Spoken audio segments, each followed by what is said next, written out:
And finally current density conductors. So இது important. Current or definition நமக்கு தெரியும். Rate of transport of electric charge past a specified point or across a specific surface. இதெல்லாம் கேட்க மாட்டாங்க. So expressions தான் நம்ம இங்க மெயினா போறது. இங்க point form of Ohm's law இருக்கு. Okay, J equal to sigma into E. நமக்கு Ohm's law தெரியும் already. I equal to V by R or G into V னு எழுதும். இந்த J என்றது current density, சர்க்யூட் தெரியல நம்ம கரண்ட்னு சொல்லுவோம். E என்றது ஃபீல்டு, சர்க்யூட் தெரியல நம்ம வோல்டேஜ்னு சொல்லுவோம். அண்ட் சிக்மான்றது கண்டக்டிவிட்டி, சர்க்யூட் தெரியல நம்ம கண்டக்டன்ஸ்னு சொல்லுவோம். ஸோ சர்க்யூட் தேரிக்கும் ஃபீல்டு தேரிக்கும் பேசிக் டிஃபரன்ஸ் இதுதான். Resistance V by I, circuit தெரியலந்து தான் எடுத்திருக்கோம். ஸோ V-ய இப்படி எழுதியிருக்கோம், I-ய இப்படி எழுதியிருக்கோம். ஓகே, ஸோ I தான் இங்க டிஃபைன் பண்ணியிருக்கோம். I என்ன J என்ன சொன்ன, current per unit area ன்னு சொன்னேன். So current by J is equal to current by surface னு வரும் இல்லையா, current per unit area. அப்ப I is equal to J into S னு வரும். S டிஃபைன் பண்ணாத வரைக்கும் இன்டகிரேஷன் ds னு வரும். So J மறுபடியும் சிக்மா into E னு எழுதிருக்கும். எல்லாமே நம்ம ஃபீல்ட் தெரியலையும் டிரைவ் பண்ண முடியும். இதுல இது ஒரு இம்பார்ட்டன்ட் क्वेश्चन பா, கண்டினியூட்டி ஈக்குவேஷன். இதெல்லாம் அப்படியே பை ஹார்ட் பண்ணிடுங்கப்பா, என்ன ஏதுன்னு பார்த்துட்டு இருக்காதீங்க. Dive J equal to minus rho V by rho T. So இது என்ன சொல்ல வருதுன்னா, ஒரு பாயிண்ட்ல ஃப்ளோ ஆகக்கூடிய கரண்ட் இஸ் நத்திங் பட் எந்த அளவுக்கு சார்ஜ் ரெடியூஸ் ஆகுதோ அந்த அளவுக்கு கரண்ட். இப்ப இந்த மாதிரி ஒரு கண்டக்டர் எடுத்துட்டேன், இதை நான் ரெஃபரன்ஸ் பாயிண்டா வைக்கிறேன். எந்த அளவுக்கு சார்ஜ் இந்த சைட்ல இருந்து வெளியே வருதோ அதான் நமக்கு கரண்ட். இதான் கண்டினியூட்டி ஈக்குவேஷன் சொல்றோம். இதுக்கான மீனிங்லாம் தேடிட்டு இருக்காதீங்க, ஜஸ்ட் படிச்சுக்கோங்க. அப்புறம் இது ஒரு definition. Tau is defined as epsilon by sigma. எப்சிலான்றது பெர்மிட்டிவிட்டி தெரியும், சிக்மான்றது கண்டக்டிவிட்டின்னு இப்பதான் சொன்னேன். ஸோ டவ்ன்றது எப்சிலான் பை சிக்மா. டவ் ஜாஸ்தியா இருந்தா இட்ஸ் அ புவர் கண்டக்டர். ஏன் டவ் ஜாஸ்தியா இருந்தா இது கம்மியா இருக்குன்னு அர்த்தம், கண்டக்டிவிட்டி கம்மியா இருக்குன்னு அர்த்தம். அப்ப அது புவர் கண்டக்டர். இதெல்லாம் 1 மார்க். இதெல்லாம் நிறைய கொஸ்டின் பேப்பர்ஸ் ரெஃபர் பண்ணி எடுத்திருக்கேன், சரியா. டவ் லெஸ்ஸா இருந்தா குட் கண்டக்டர் அர்த்தம். ஸோ ரிலாக்ஸேஷன் டைம் லெஸ்ஸா இருந்தா குட் கண்டக்டர், பிகாஸ் சிக்மா அப்போ ஜாஸ்தியா இருக்கும். And finally boundary conditions. So நிறைய இடத்துல நம்ம பவுண்டரிஸ் பார்க்கணும். இன்டர்னலா அனாலிசிஸ் பண்ணும்போது boundaries, dielectric boundary, conductor dielectric boundary, conductor free space boundary. For example இப்படி ஒரு பேரலல் பெட் கெப்பாசிட்டர் எடுத்துக்கோங்க. இது உள்ள மல்டிபிள் டைஎலக்ட்ரிக் போட்டிருந்தீங்க, சரி இது எப்சிலான் 1 இது எப்சிலான் 2னா இந்த பவுண்டரி வந்து டைஎலக்ட்ரிக். இப்ப இந்த பவுண்டரி வந்துட்டு ஒரு கண்டக்டரும் டைஎலக்ட்ரிக்கும், இப்ப வெளியே இருக்க பவுண்டரி வந்து ஃப்ரீ ஸ்பேஸும் கண்டக்டரும். ஸோ இந்த மாதிரி பவுண்டரிஸ் வந்துட்டு நம்மளோட ஃபீல்டை அஃபெக்ட் பண்ணும். அதை தான் இங்க பவுண்டரி கண்டிஷன்ஸ் அப்படின்னு படிக்கிறோம். அதுல இது important. Law of refraction. tan theta 1 by theta 2 is equal to epsilon r1 by epsilon 2. theta 1 theta 2ன்றதெல்லாம் நம்ம ஒரு என்ன சொல்றது, angle of incidence. So law of refraction important சொன்னேன். tan theta 1 by tan theta 2 equal to epsilon r1 by epsilon r2. theta 1 theta 2ன்றது என்னன்னா angle of incidence, angle of refraction. அப்போ இந்த பவுண்டரியை ஒரு மிரர் மாதிரி கன்சிடர் பண்ணிக்கிறோம். இந்த பவுண்டரியை மிரர் மாதிரி கன்சிடர் பண்ணிக்கிட்டா அப்போ ஆங்கிள் ஆஃப் இன்சிடென்ஸ் இருக்கும், ஆங்கிள் ஆஃப் ரிஃப்ராக்ஷன் இருக்கும். அப்போ ஒரு ஃபீல்டு வந்துட்டு ரிஃப்ராக்ட் ஆகுது அப்படின்னு சொன்னா என்ன அர்த்தம், இந்த பவுண்டரி அஃபெக்ட் பண்ணுதுன்னு அர்த்தம். இந்த பவுண்டரி அஃபெக்ட் பண்ணுதுன்னு அர்த்தம். இந்த டைஎலக்ட்ரிக் வந்து அந்த அளவுக்கு ஃபீல்டை உள்ள அலோவ் பண்ணலன்னு அர்த்தம். அதே மாதிரி டைஎலக்ட்ரிக் பவுண்டரியா இருந்தாலும் ஃபீல்டை அஃபெக்ட் பண்ணும். அதே மாதிரி கண்டக்டர் ஃப்ரீ ஸ்பேஸ் ஃபீல்டா இருந்தாலும் ஃபீல்டை அஃபெக்ட் பண்ணும். ஸோ எப்படி அஃபெக்ட் பண்ணும் அப்படின்றத நம்ம இந்த பவுண்டரி கண்டிஷன்ஸ் போட்டிருக்கோம், அதை பார்த்துக்கோங்க. TNன்றது என்னன்னா tangential component, normal component. Dielectric பவுண்டரியில டான்ஜென்ஷியல் காம்பனன்ட் ஆஃப் ஃபீல்ட் வந்துட்டு சேமா இருக்கும், நார்மல் காம்பனன்ட் ஆஃப் டென்சிட்டி வந்துட்டு சேமா இருக்கும். கண்டக்டர் டைஎலக்ட்ரிக் பவுண்டரியில டான்ஜென்ஷியல் காம்பனன்ட் 0 இருக்கும், நார்மல் ஃபீல்ட் வந்து சார்ஜ் இருக்கும். ஸோ நார்மலா இங்க சார்ஜஸ் இப்படி நமக்கு அக்யூமுலேட் ஆகும். அதுதான் இது சொல்றாங்க DN. D normal field is equal to charge on the surface. அதே மாதிரி கண்டக்டர் ஃப்ரீ ஸ்பேஸ்க்கும் அதேதான். DN is equal to rho s et equal to 0. அதாவது tangential field இருக்காது, normal field மட்டும்தான் இருக்கும். That is equal to charge on the surface. ஓகேவா? And finally capacitance and dielectric. வேகமா சொல்லிடுறேன் இதை. ஸோ dielectric கான்செப்டை வச்சு தான் நம்ம கெப்பாசிட்டன்ஸை டிசைன் பண்றோம். ஓகே, ஸோ dielectric கான்செப்ட்ல டைபோல்ஸ் அப்படின்ற ஒரு கான்செப்ட் இருக்கு. டைபோல் என்னன்னு சொன்னா நார்மலா ஒரு ஆட்டம் வந்து இந்த மாதிரி நம்ம கன்சிடர் பண்ணிக்கலாம், பிளஸும் மைனஸும் பவுண்டா இருக்கு அப்படின்னு நம்ம கன்சிடர் பண்ணிக்கலாம். அதாவது புரோட்டானும் நியூட்ரானும் டைட்டா பவுண்டா இருக்குன்னு கன்சிடர் பண்ணிக்கலாம். இந்த மாதிரி ஒரு ஆட்டம்க்கு நம்ம ஃபீல்ட் அப்ளை பண்ணும்போது, ஃபீல்ட் ஒரு ஸ்ட்ராங்கான எலக்ட்ரிக் ஃபீல்ட் அப்ளை பண்ணும்போது என்ன ஆகுதுன்னா லைட்டா டிஸ்பிளேஸ் ஆகுது. ஒரு பிளஸ் சார்ஜ் ஒரு பக்கம், மைனஸ் சார்ஜ் ஒரு பக்கம் நகர்ந்துக்குது, லைட்டா டிஸ்பிளேஸ் ஆகுது.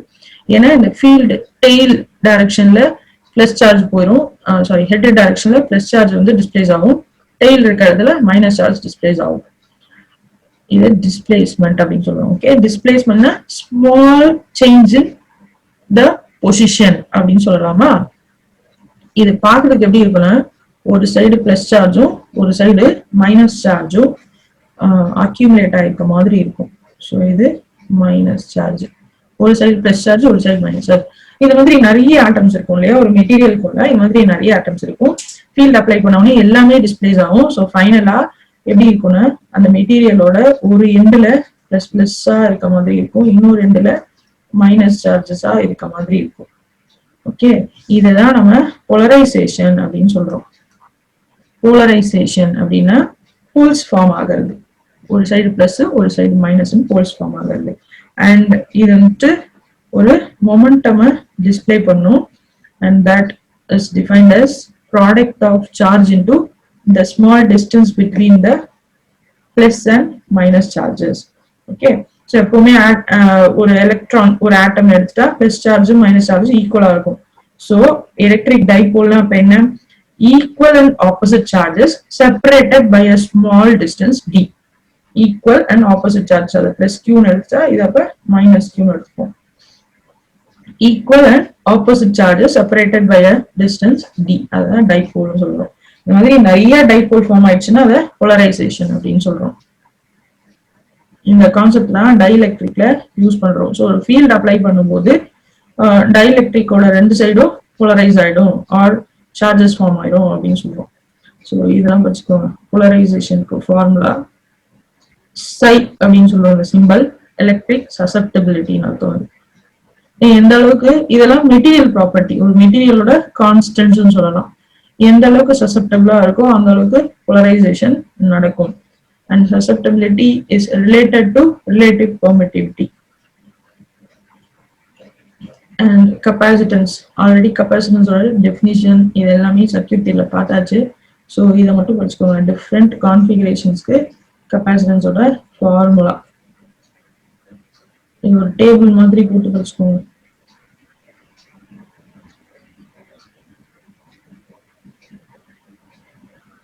parallel plate capacitor தான் நம்ம யூசுவலா பாக்குறது இந்த formula epsilon A by D. அது இல்லாம இன்னும் நிறைய கெபாசிட்டர் கான்ஃபிகரேஷன் இருக்கு. ஸோ கோஆக்சியல் கேபிள் எப்படி இருக்கும், சிலிண்டருக்குள்ள ஒரு சிலிண்டர் வச்ச மாதிரி இருக்கும். ஒரே ஆக்சஸ் இருக்கு ஆனா டிஃப்ரெண்ட் ரேடியஸ் இருக்கு, இதான் கோஆக்சியல் கேபிள்னு சொல்லுவோம்.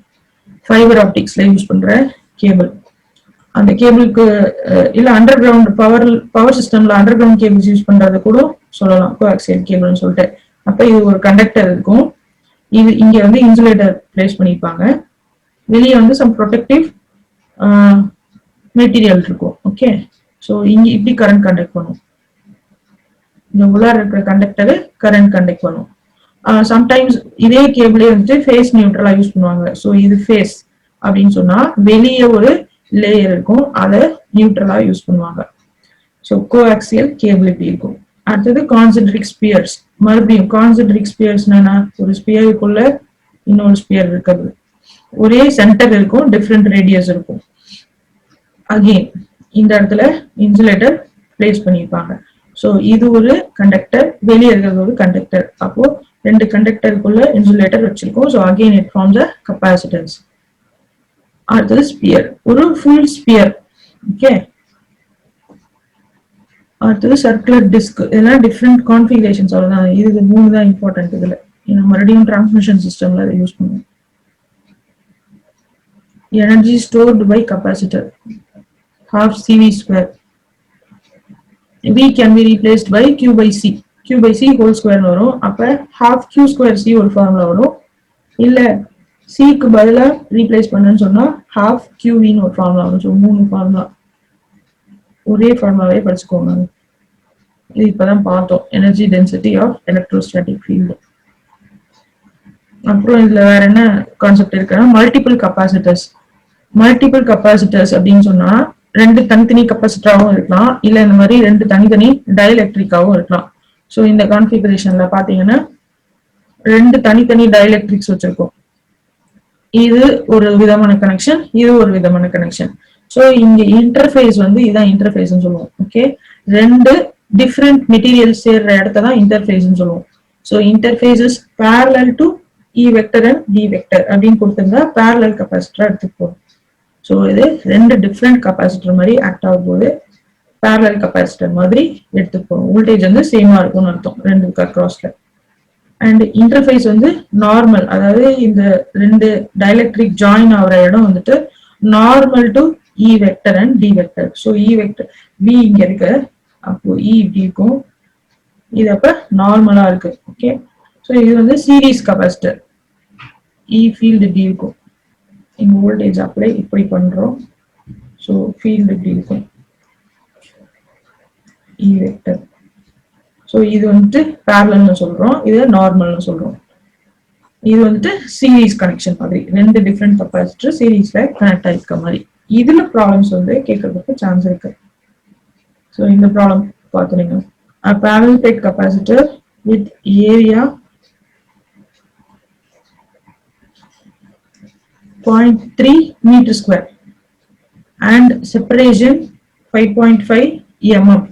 So area ன்றது A, separation ன்றது D, contains three dielectrics with interfaces normal to E vector and D vector. Normal னு சொன்னாலே என்னது series இந்த கனெக்ஷன் வந்துடும். அண்ட் மூணு டயலெக்ட்ரிக்கோட கான்ஸ்டன்ட்ஸ் கொடுத்துருக்காங்க இங்க.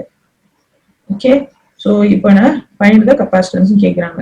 கெப்பாசிட்டன்ஸ்ன்றது சி ஈக்குவலண்ட். சீரீஸ்ல சி ஈக்குவலண்ட் எப்படி ஃபைண்ட் அவுட் பண்ணுவோம்? சீரீஸ் கெப்பாசிட்டர்ல 1/C ஈக்குவலண்ட் வரும், which is 1/C1 plus 1/C2 plus 1/C3. அப்ப C1 C2 C3 தனித்தனியா ஃபைண்ட் அவுட் பண்ணுங்க.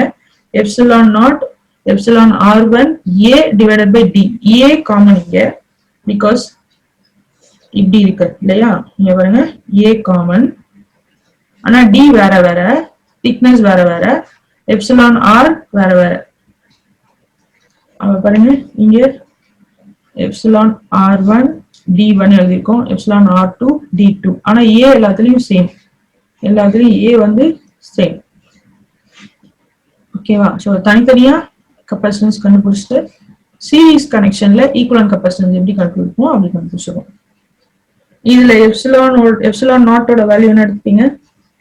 8.854 into 10 power minus 12 எடுக்கும். ஓகே, இதுக்கு முன்னாடி பார்த்த எல்லாத்துலயும் நம்ம 1/4 எப்சிலான் நாட்னு வந்தது, அதனால எப்சிலான் நாட் வந்து 10 power minus 6 divided by 36 பைன்னு எடுத்தோம். இங்க அந்த மாதிரி எடுத்தீங்கன்னா உங்களுக்கு கால்குலேட் பண்றதுக்கு ஈஸி, கஷ்டமா இருக்கும். அதனால எப்சிலான் நாட்டோட ஆக்சுவல் வேல்யூ எடுத்து பண்ணுங்க. ஸோ போதும்னு நினைக்கிறேன். எலக்ட்ரோஸ்டாட்டிக் ஃபீல்ட் ஏதாவது எக்ஸ்ட்ரா ப்ராப்ளம்ஸ் இருந்துச்சுன்னா நான் உங்களுக்கு அனுப்பி விடுறேன் வாட்ஸ்அப்ல, அதை கொஞ்சம் கோத்ரூ பண்ணிக்கோங்க. ஸோ இதுல ஃபைனல் போர்ஷன் வந்து எல்லாம் நீங்க பை ஹார்ட் பண்ற மாதிரி தான் இருக்கும்.